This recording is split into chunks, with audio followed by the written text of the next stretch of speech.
Hey everyone, today we're going to be showing you how to patch a wall.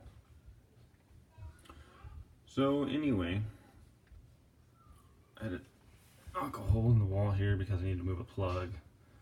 So unfortunately this wasn't sheetrock, so I had to, but this works for sheetrock too. Anyway, so there was a 2x4 here and a 2x4 over here, making this a little bit more difficult. Normally I just use shims for this, which works really good. If you have a hole in the wall, you want to cut a piece of sheetrock. It should be sheetrock, approximately the same size as the hole. Same. If it's a rough cut hole, you can use a sheetrock saw to cut it out more square. Like say someone punched a hole in the wall, or and it was like a rough kind of hole. You could simply cut it out to make it more square with a sheetrock knife, and then it's a lot easier to patch because then you can just get a new piece of sheetrock, and you can go down to a local hardware store, pick out a small piece of sheetrock, like I think it's like a 2.5 by a 2.5 piece for like patches, and then just cut out the piece that you need to fit. Okay, so anyway, once I get that piece cut out that will fit, then I like to take like a shim. And I usually just run like the shim like either horizontal or vertical. I did that wrong. Vertical or horizontal. And usually I do it like, I think I like to run them like vertical because the studs usually are right there. So I usually like to run it like top to bottom, like right in the middle. And then what I do is I screw like above and below. I screw it in. I screw the shim to the sheetrock that I normally have there, like up above and below, and then that gives me once I cut out my piece of sheetrock, it gives me a nice thing to push. This is pretty solid. These shims are pretty decent. That gives me something to like put my piece of sheetrock up against, so it doesn't just like go through the wall, and you actually have it resting on something. Anyway. So, because, anyway, so because I had a 2x4 here and a 2x4 here, because the plug was there and they needed more support for the plug, I had to run it at a 45 here. So I basically took the shim, I set it on the outside here, and I just drew a line, and I drew a line here, and then I basically just put the shim up there like that, and then cut 45s for the shim, and then I could put the shim here. And then I screwed the shim in there, so it's like decently solid. Now I have something to put in there, and this, I have a piece of Lexan. Well, I know this is kind of unorthodox. This wall, for some unknown reason, is like 1/4 inch like fiberboard or something crazy instead of sheetrock. So instead of having to replace the entire wall, which would be a real chore, I had a piece of Lexan, which was a 1/4 inch. So it should just fit like right here, kind of snug. And then, oops, that end went on in a little bit more than the other side. So I want it to be, sorry, trying to hold this with one hand while I do this. So I want to kind of push this end in more. Okay, so it's pretty much flush there. Now I want to take one screw, and because it's at a 45 and I didn't really get it right in the center, this just worked out better. So I need to take the one screw. I had a pre-drilled a hole there, and I'm going to go ahead and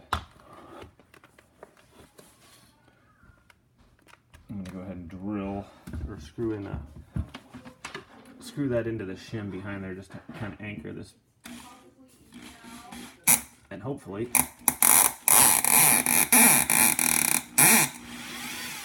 okay. So okay, so kind of, now it keeps it pretty tight right there. Okay, so now once you got it kind of patched about as good as you can, then you want to have like you want a bucket of mud, joint compound it's called, all-purpose joint compound. You want a like a little scraper or spreader, and then I use this this tape here. I guess you can use they have like solid tape. I think I kind of prefer this stuff though. So basically you take this, and if I could find the end. Why is it hiding from me?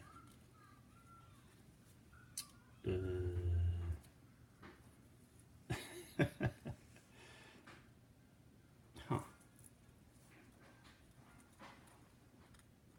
Where's the end? I wish I could pause this video, but I cannot, so try and find the end here.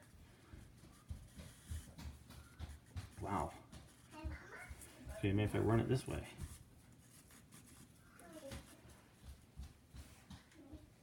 Okay, found it. So basically find the end and then like put up strips. I don't know if I'm blocking the camera or not. No, I'm not. Okay. Okay. Put up strips around it. Hold on, let me get some scissors.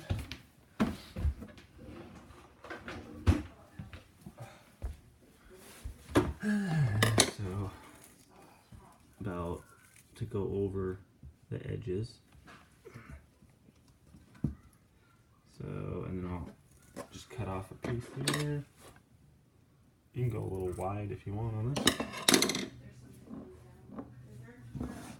Okay. And this is going to be behind the stove, so it doesn't have to be perfect by any means. If it was, so basically I just want to cover the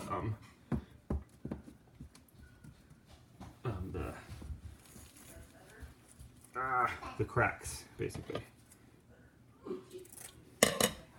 So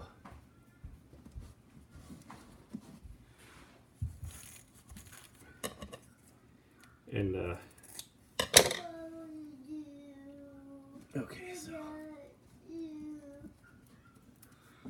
so you kind of just cover the cracks with this stuff, and it gives the compound a little bit more stuff to get a purchase on.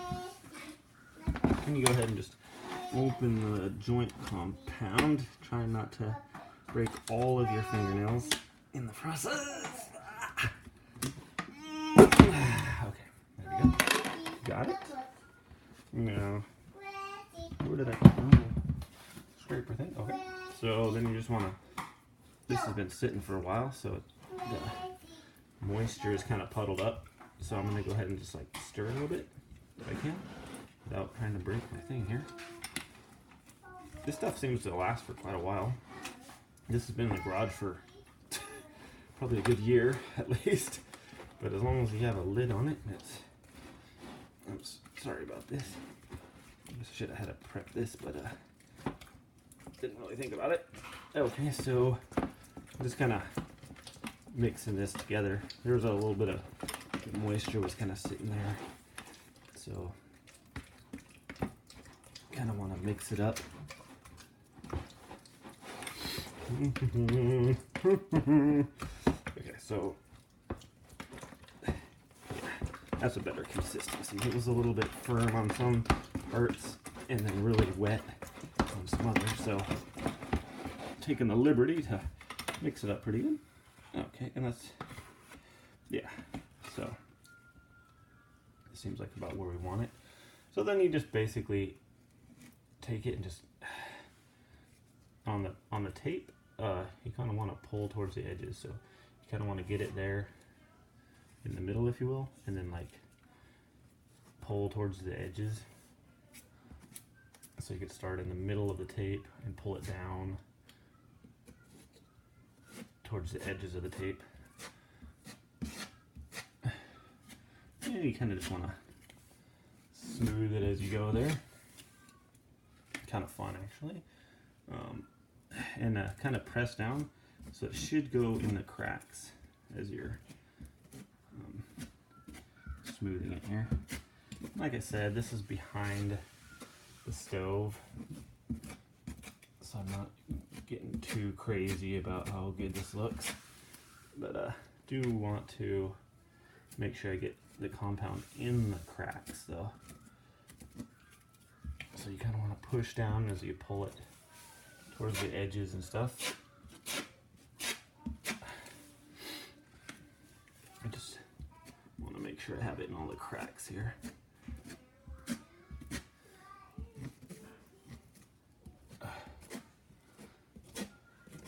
So once you do this,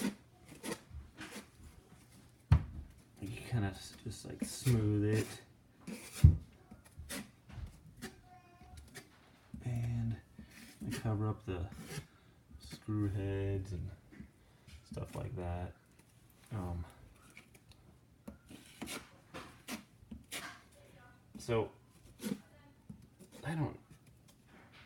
So basically, it's just kind of like that.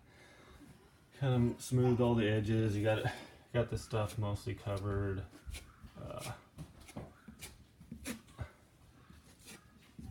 There you go. So we have it like that. Hello, little one. And I might do a little bit more here. Hey, sweetheart. Because this was sunk in a little bit.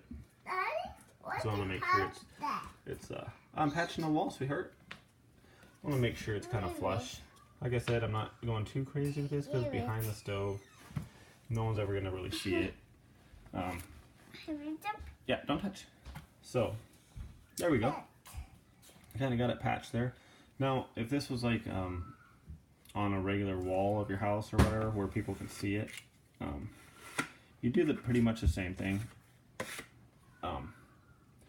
Like I said, when you put the shim in there, and if you get it and you get it like right in the middle, or you could even do like two shims if you want, like one on one side and one on the other side. So it kind of gives you, so you have a lot of things. So you're not gonna, so when you cut out the piece of sheetrock, you're not gonna have like part going in and the other. You'll be able to like just push it basically flush, and then screw that sheetrock right into those shims. And I got some shims. It says they're like split resistance. But you can still like pre-drill your holes a little bit, so that when you put the screws in there, you make sure that it's probably not going to split the shims. But you still want your screws to get a purchase on the shims behind there, so make sure your drill bit isn't larger than the screw as you screw it in there. Drill the hole. So if it was somewhere where it's going to be noticed, like in a hallway or living room wall or something like that, you'd want to make sure your patch is that you cut out is in there really good. So I would probably do two shims vertically, screw the top and the bottom into the existing sheetrock. So your shim wants to be maybe probably at least 2 inches longer on both sides than your hole. So, and if your hole is longer than some shims, well, I guess you'll have to, don't put that in there, love. Then you'll have to, sorry, the little one's trying to put stuff into the stove. Then obviously you'll have to get a bigger piece of wood, but the shims work really good for these small holes. Sweetheart, why don't you go watch something? Yep.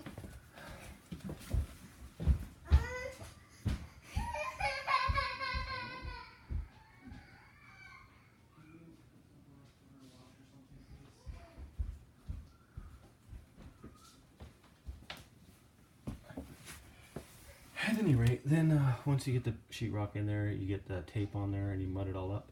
Then, if you want to look like your existing wall, you can get like it's like a spray can of like a texture, and you can spray it on there, and then work the texture with like you can scrape it and you can smooth it. You could sand this too, once you're done. You can do all kinds of stuff, but this is just for like a rough patch. just to patch the wall so you don't have air coming through there and stuff like that. So anyway, that's how you patch a wall. Use the shims or a piece of wood in the behind, so you got purchase to put your new piece on. And then also important, make sure you match the width of the board. Hopefully you're working with sheetrock when you're patching a wall. Make sure you match the width of the sheetrock with the new piece. The new piece that you're putting in is the same width. Because sheetrocks have different widths, obviously. So I think that's about all. Good luck with your patching projects. It's pretty simple. It goes up really quick. Actually, you can do it in probably 10 minutes, 15 minutes ish. So it's very simple, and so don't be intimidated by these like patching wall projects. It's actually kind of fun. So and then you just let the stuff dry, and I'm probably not going to do anything else to this because it's behind my stove. And as you can see, this really isn't finished here either, so why start now? Anyway, thanks for watching, everyone. Have a great day. Hope that helped.